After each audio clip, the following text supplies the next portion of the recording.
Get ready to drop the puck, take a free throw, and step up to the plate. It's time for the Metro East Sports Podcast on lineupmedia.fm.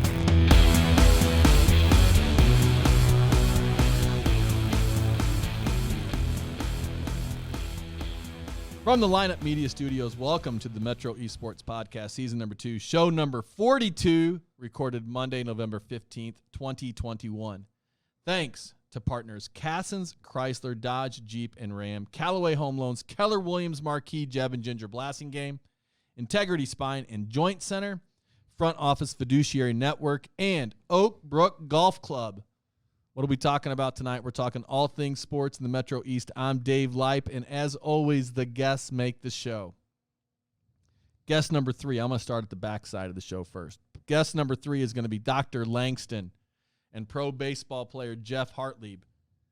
Guest number 2, Brent Weebles and Travis Giesking.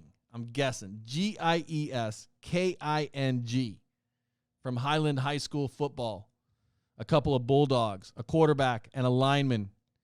Guest number 2. But guest number 1 from McKendree, we're going to talk hockey with Garry Henson and one of his star players, one of his few healthy players, I'm told. Yes. Noah Scrum.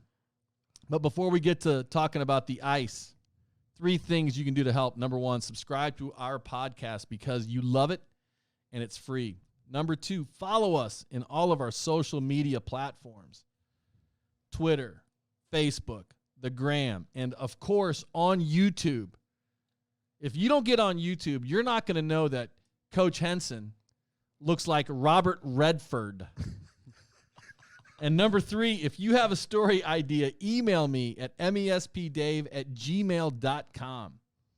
New feature. Don't forget Integrity Spine and Joint Center Team of the Month. Could be a park and rec team, could be a middle school team, could be a high school team. You name it. Belleville East Girls Tennis and Muscuda Football so far, most recent winners. To nominate a team of the month, send your suggestion to mespdave@gmail.com. Please put team of the month in the subject line. All right, honestly, I can't wait. Let's drop the puck. Let's get started. Welcome to the show, Coach Henson, Noah Scrum. Hey, thanks for having us, Dave. Yeah, thank you. Pretty excited to be here in this lovely studio. It's, you know what, I just feel such a sense of ease when you come to the studio, Garry, It is. because It's we go nice. back to like the old school, the 70s, Granite City. God bless GC Granite blood. City. That's right. Wiffle ball, Ivy Lane, Cambridge. Foosball, Oh, so nice. the Harris brothers, the Bowlers, the Bones, the Levans, D-Bones. Greg Nemeth. Greg Nemeth, right. Brian Chilton. There you go. There we go. We had a lot of fun. Yeah, we did. But let's not talk about the 70s in the old country, in the old neighborhood. Let's talk about Noah Scrum, your star player here. And let's talk about the season. How's it going? Let's start with Noah. Okay.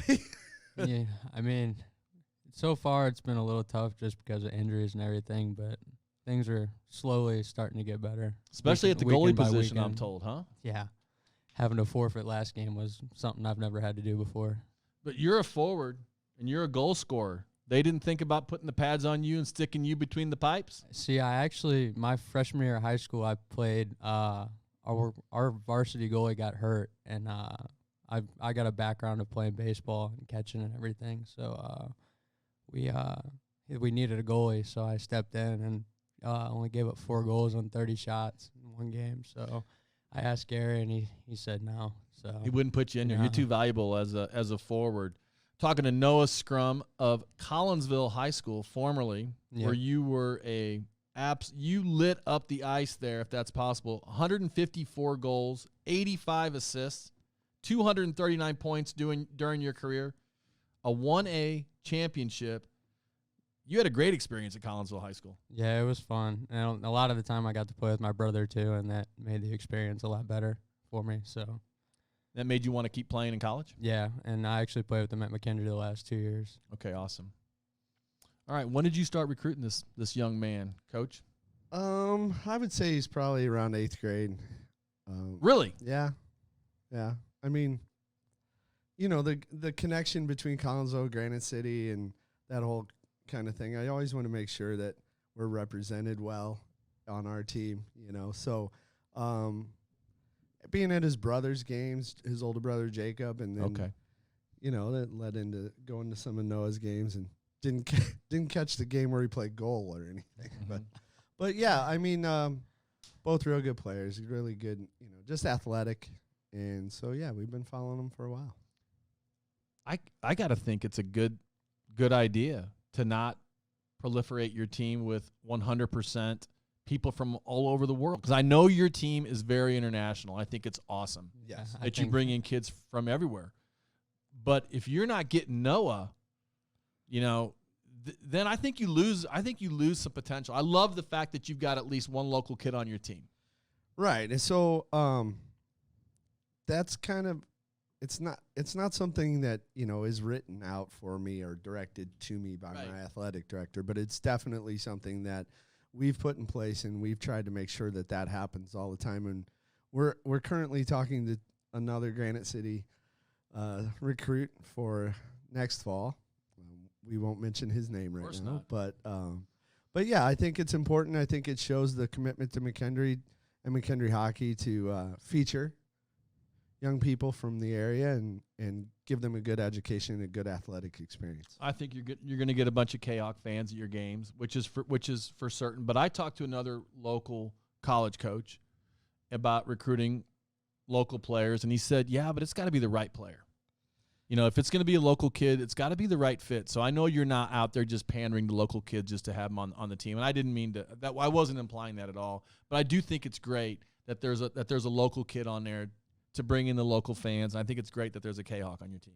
Yeah, I mean, it's outstanding, and you're right. It does have to be the right player, but these guys all. It's not. It's. I know we're at the Metro East podcast, but St. Louis has become such a hockey bed, and so it's not just Collinsville Granite that we're trying to represent too. We have the St. Louis, the young guys from St. Louis too, and so they play hockey over there too. I didn't know that. Yeah, they occasionally they Do their high schools play? Yeah, never heard of them. Never, I know. It's CBC Dismet.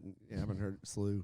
Anyway, but yeah, anyway, so it's important for us to focus on that local talent and hope that they see what we offer at McKendree and see that as a value to them and see that as something that they can prepare their future by being at McKendree.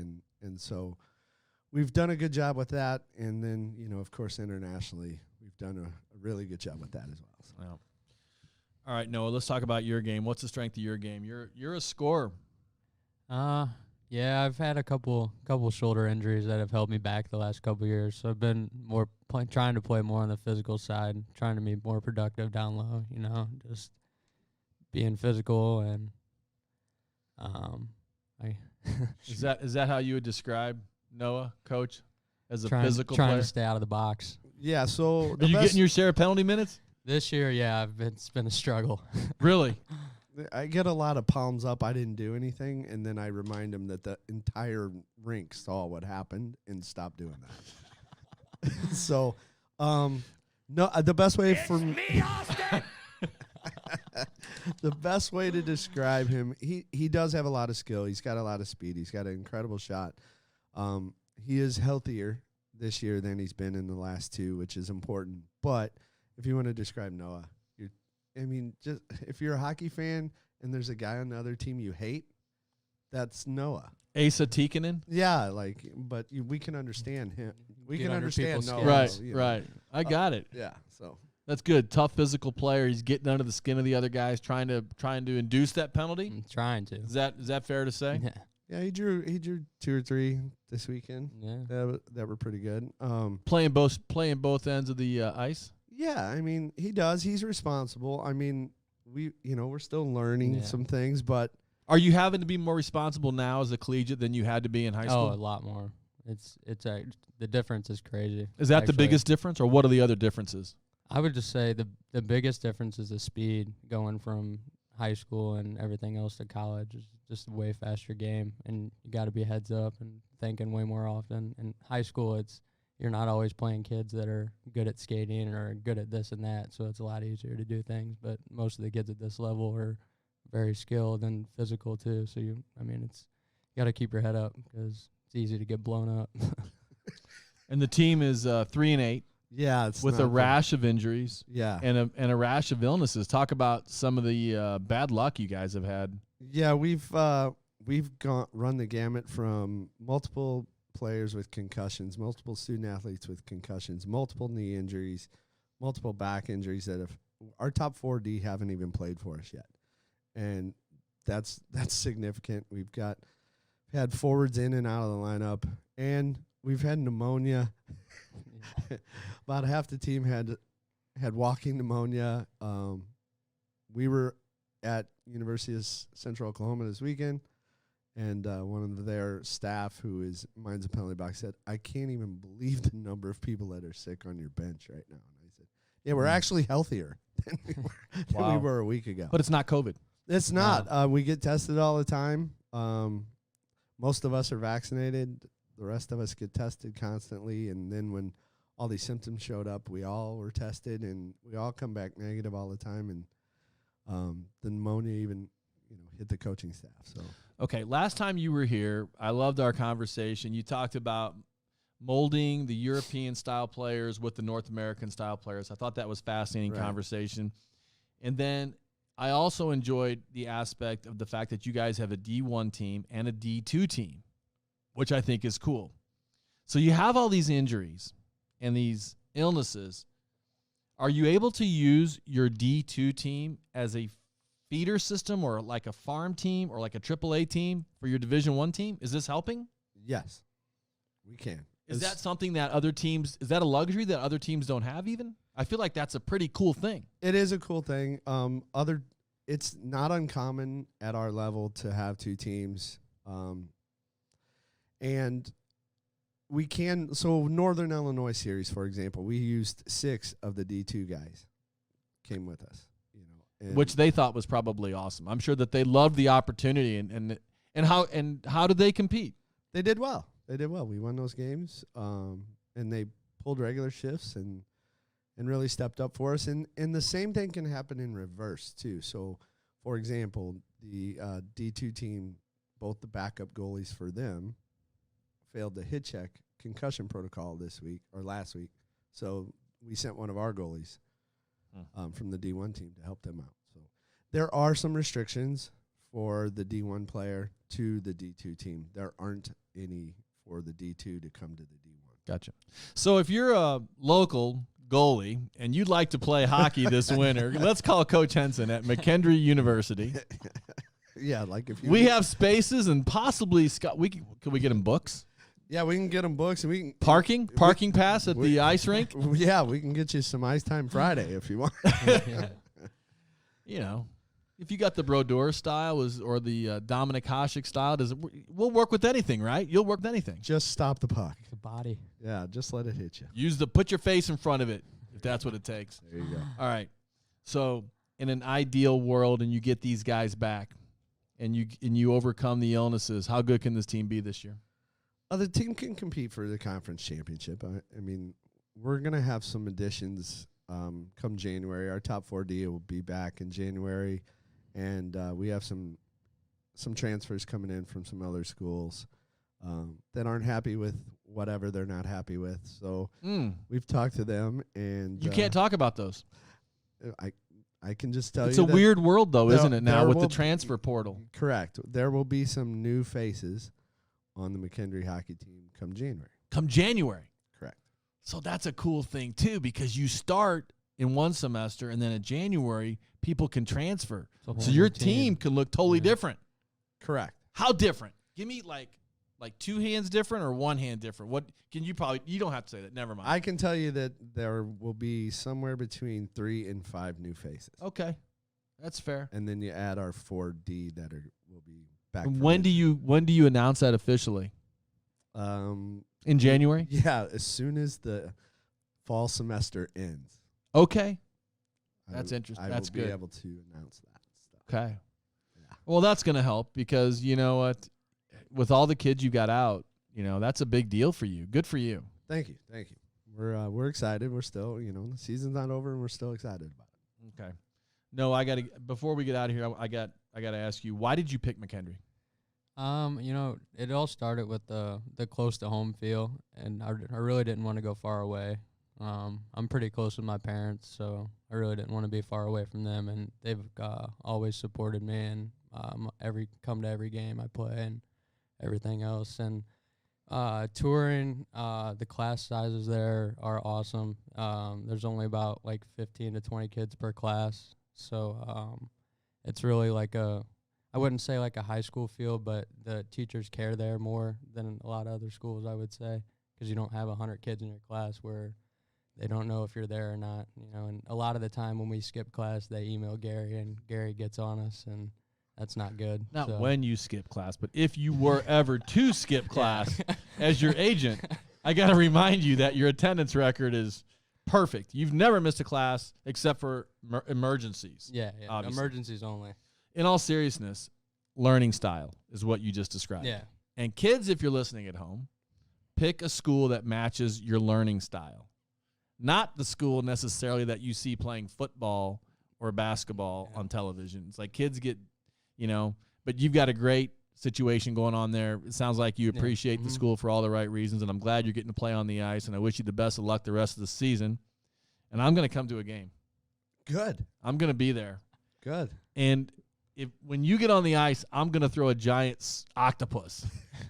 Isn't that the tradition when you're on the ice? Isn't that what we're supposed to do? If we were in Detroit, yes. I knew there was one of those cities. Yeah. They're doing salmon now in Seattle. Yeah. Is that what they're doing? Yeah. Cracking or throwing salmon on the ice. Poor fish. Yeah, well, they've already expired. Yeah. So. And if you score a hat trick, I throw my Hat.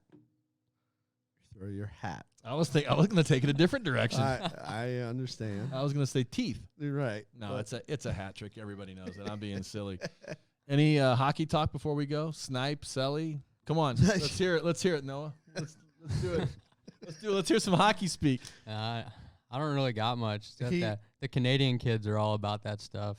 Yeah. Really good at it. Really? Well, Talk to me a little Canadian. Can you talk a little G-rated Canadian? he's being modest because He's one of the best talkers? he is one of the best talkers, and proof of that is Darin Kimble can't stand him. Really? Yeah. If you can get under man. Darin Kimble's skin, That then was you've funny. done something. And So your level of chirping has been noted by the great Darin Kimble, Well, former it Blue and started- Granite City hockey coach. It started when it was one of my senior year, one of our high school games, and I think we were winning it was like 5-0 or something, and I'd already scored like 3 or 4 goals, and he was. So getting, Collinsville was beating Granite City in hockey. Yeah, he was getting mad, and so he sent one of the bigger kids after me the rest of the game, and so. Did he catch you? No.